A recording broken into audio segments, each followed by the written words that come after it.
Have you ever been told to turn off panning law in FL Studio? Chances are that you have. It's supposed to make your tracks sound bad. There's a lot of old myths circulating when it comes to FL Studio. People may say that FL Studio has a bad sound engine, or that it can't do this or can't do that, when in fact, it can. Panning law is one of these myths. In this video, I will explain to you what panning law really is and how it affects your music. This is a FireWalk production. All DAWs have some kind of panning law. So what is it exactly? What does it do? Well, as you may have already figured out from its name, it has to do with panning. The thing is, when you pan a sound left or right, you're removing sound from one speaker so that it is now only playing on the other.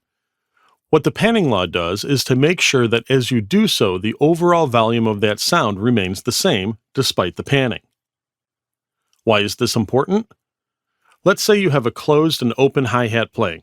You're afraid that the frequencies might clash, so you decide to pan one 10% left and the other 10% right just to avoid any potential problems.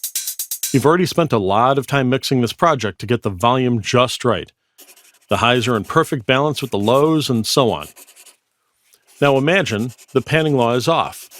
Before you start panning, approximately 50% of the sound is on the left speaker and 50% is on the right speaker, making up 100% of the sound volume, right?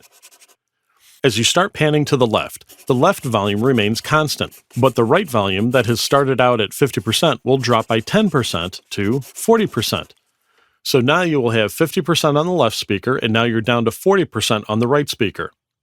This will make it sound louder on the left speaker than the right speaker, obviously, because it is now quieter on the right. The problem is that now the total overall volume of the sound is somewhat lower than it was before you started panning, because you have removed 10% of the volume from the right speaker.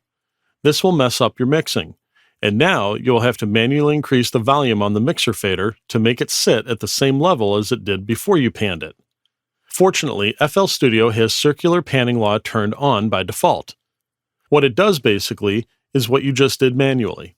As you start panning, it automatically compensates for the lost volume by increasing volume in the same amount as you pan, making the overall volume stay the same. You can pan without having the volume drop. That's all it does. It has absolutely nothing to do with the sound quality whatsoever.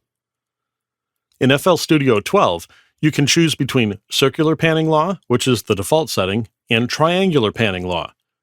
Circular panning law will automatically compensate for volume loss as you pan, while triangular panning law is basically the same thing as no panning law, and it will not compensate for any volume loss as you pan.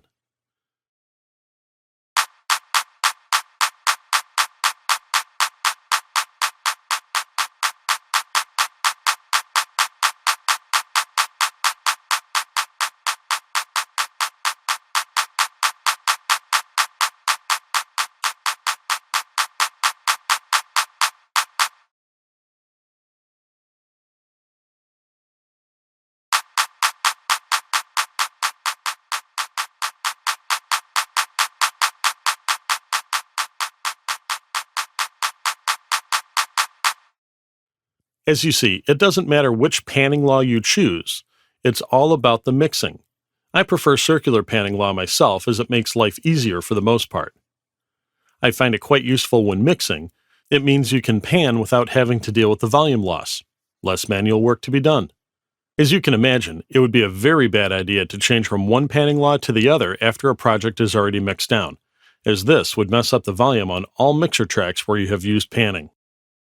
I hope this was helpful. You can help me make more videos like this by supporting me on Patreon. Any contribution will be much appreciated. You can find the link in the description below.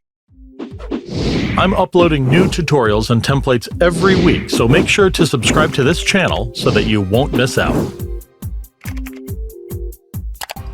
Is there any specific tutorial you'd like me to make? Or perhaps you have a question?